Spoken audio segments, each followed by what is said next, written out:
এই মুহূর্তে সবচেয়ে বড় খবর ভাই, আপনারা জানেন যে 2026-এ বিধানসভা ভোট। আপনারা জানেন যে 2021-এ ভাঙড়বাসীরা নওশাদকে দ্বিতীয় এমএলএ বিধায়ক করেছে, আপনারা জানেন।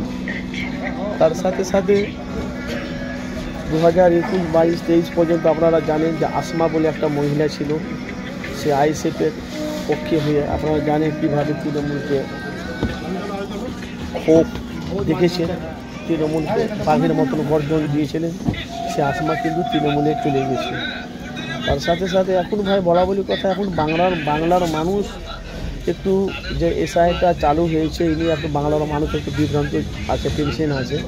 তার সাথে সাথে এখন 2026-এ বিধানসভা ভোটে আইএসএফের দলটা আপনারা জানেন যে আইএসএফের দলটাকে দাবানোর চেষ্টা করছে।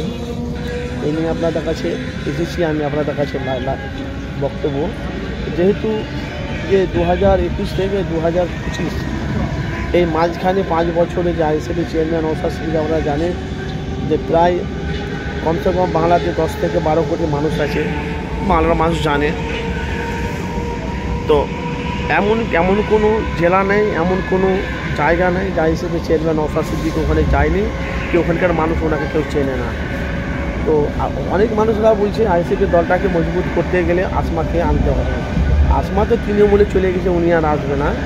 কিন্তু ভাই বলি কথা, যদি বামফ্রন্ট, সিপিএম, কংগ্রেস, আইএসএফ যদি আর জোট করে যদি বাংলায় আইএসএফ, সিপিএম, কংগ্রেস, বামফ্রন্ট, সিপিএম আর আইমা আর সব বিভিন্ন দলকে নিয়ে যদি 2026-এ যদি লড়ে, তো ভাই আমার বলি কথা 2026-এ 294টি সিটের মধ্যে অনেক কটা সিট পাওয়ার সম্ভাবনা আছে।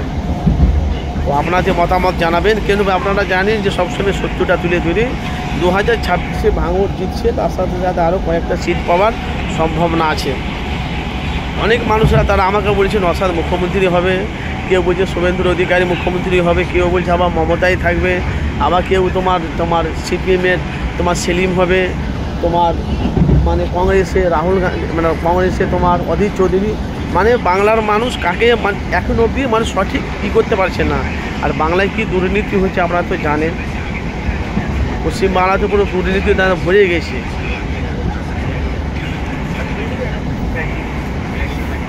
আপনারা বলেন বাংলাতে দুর্নীতি হচ্ছে না, প্রত্যেকটা জায়গাতে কাটমাই।